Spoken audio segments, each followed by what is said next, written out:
Cheat on me with my best friend.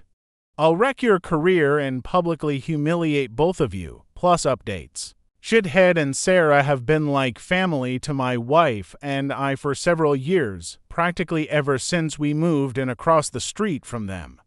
The four of us were extremely tight. Our kids are the same age as theirs and are all good friends. We were one big family unit. We did dinner together a few times a week. We went on vacations together. I truly saw Shithead as a brother, and my wife and Sarah were very close too. 5 months ago, I was completely blindsided by the discovery of an affair between my wife and Shithead. My wife had left her email open on her computer, and I saw an email from her to her longtime therapist saying that Shithead would be joining her at an upcoming session again. WTF. My mind started racing. Why in the world would Shithead be going to her therapy sessions without my knowledge? I did a search and found some other emails too, and from the therapist proving that Shithead had been going 2 sessions together with her for about 6 weeks. I checked our mobile phone account and discovered that, since late summer, they had been exchanging hundreds of texts every day, peaking at nearly 500 a day by the holidays. Speaking of the holidays, my wife and I hosted both of our family's parents, siblings, etc. for both Thanksgiving and Christmas dinner, and Shithead and Sarah joined us either for dinner or after dinner on both holidays. Text records showed that the entire time that they were at our house celebrating with our families, my wife and Shithead were texting each other across the room. They were doing that pretty much every time the four of us hung out for months. And, all day, every day, just in general. But what bothers me the most is that they were doing it with Sarah and I right there. I confronted my wife with the evidence and she admitted that yes, she and Shithead had fallen in love. It just happened. I don't know how, but I love him and I just don't feel anything for you anymore. I'm sorry. They had gone on a school district trip together. Something had happened in her hotel room and things had moved quickly from there. She explained, as I lay face down on the couch, unable to look at her, that they had already made plans to move out and divorce me and Sarah, and while they didn't plan to move in together immediately because of the kids, they'd probably do so eventually. The meetings with the therapist were supposedly mostly for the purpose of finding a way to break this to me and Sarah as gently as possible because they were so very concerned for our well-being. Sarah and I are fairly certain that they weren't planning on telling us about the affair at all and were simply going to discover their feelings for one another several months down the line. After they'd come up with some other reason to divorce the two of us, my wife moved out 2 months ago. I was, and still am, utterly destroyed. I cry every day. I cried writing the first few paragraphs of this story just now. I worry non-stop about the impact on our kids. But I am also not exactly a shrinking violet when I feel that I've been wronged. And in this case I was, objectively, very, very wronged. So, a couple of years ago, Shithead ran for a Board of Education seat as a pretty extreme underdog. I helped him with his campaign materials and debate prep, and my wife, a well-known school district employee, this becomes important later, got the word out as best she could. Much to our surprise, he actually won in a squeaker by just a few dozen votes. Being on the board became the center of Shithead's world. He joined every committee that he could. This turned into the foundation of his affair with my wife, as they were constantly going to school events and meetings together on evenings and weekends. Once I discovered the affair, my thoughts turned pretty quickly to revenge, and it occurred to me that an extramarital affair between a member of the Board of Education and an employee of the school district was at least bad politics and possibly violated district policy.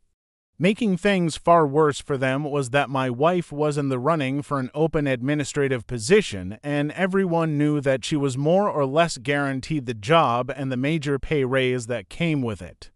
She had just finished her master's degree in school administration at the urging of her principal and the superintendent so that she could be promoted to this specific position. I had plenty of evidence of the affair, texts from both of them admitting to it, text records showing that they were texting hundreds of times a day, emails to and from the therapist, etc. I considered simply emailing all of the evidence to the board and the superintendent, but felt like I, as the grieving, betrayed spouse, might not be seen as a credible source.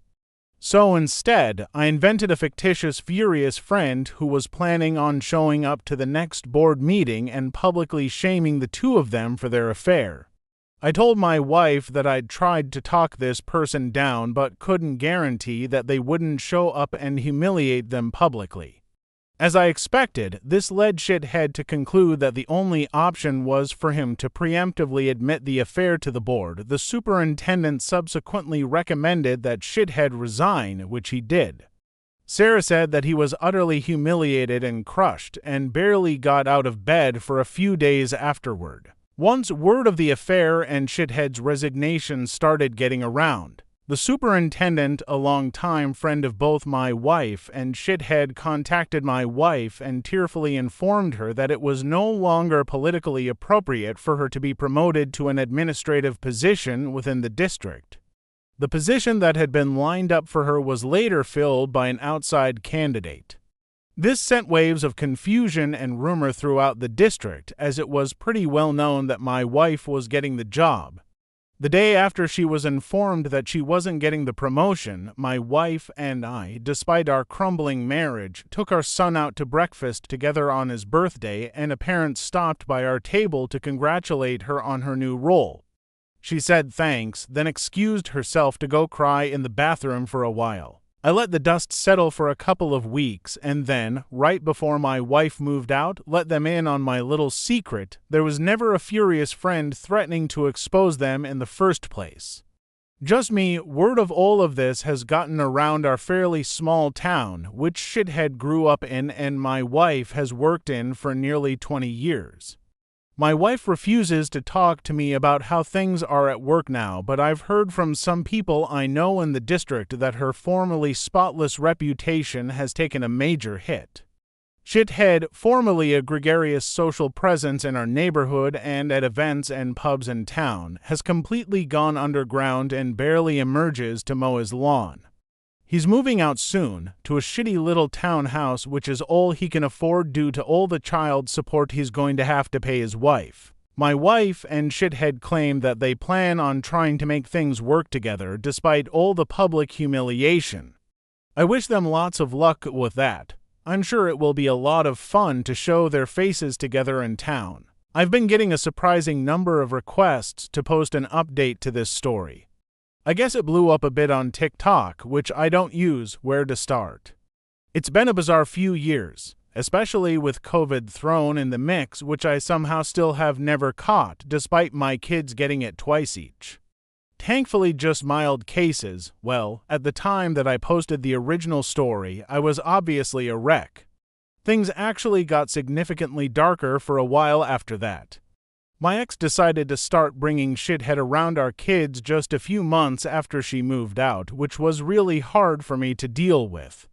I'd never really dealt with serious depression before, but things got bad enough that my doctor more or less forced me to start on an antidepressant because I admitted to him that I was thinking about suicide pretty frequently. I think this is where I should mention, trigger warning for the rest of this paragraph. I had a very specific plan and everything I needed to do it. The one thing that gave me any kind of relief was telling myself that if life got any more unbearable, I had a way out. So yeah, shit got bad, but I'm still here, and thankfully I don't think about that option anymore.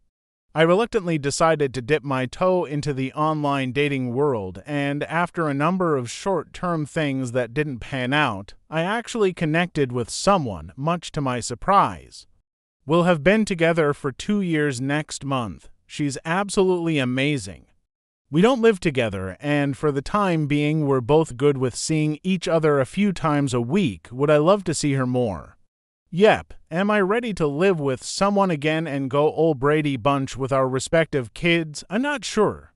For the time being, we have a lot of fun together, and that's more than good enough for me. As far as things stand with my ex and shithead, they're still together, but there seems to be trouble in paradise because my kids report that they almost never see him anymore.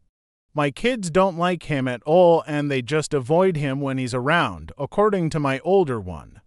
When all of this started, she had seemed confident that they'd be living together pretty soon, but they still don't, and as far as I know, there are no plans in the works for that. They did buy a boat together, which I find hilarious for some reason. It just seems like the classic affair couple thing to do. Sarah took a long time to accept that her marriage was truly over, but once she did, she really did an admirable job of moving on. She engrossed herself in home improvement projects. She remains the same incredible mom that she's always been, and she's been in a FWB-type relationship, which is all she wants right now with a nice, funny guy for almost 2 years. We hang out here and there, especially when my pool is open in the summer. We aren't nearly as dependent on each other as we were in the beginning, but we're still close friends. And no, still nothing more than that, which I'm glad about because the one thing this situation definitely never needed was more drama. My ex left the school district she was working for and took a job in a neighboring district.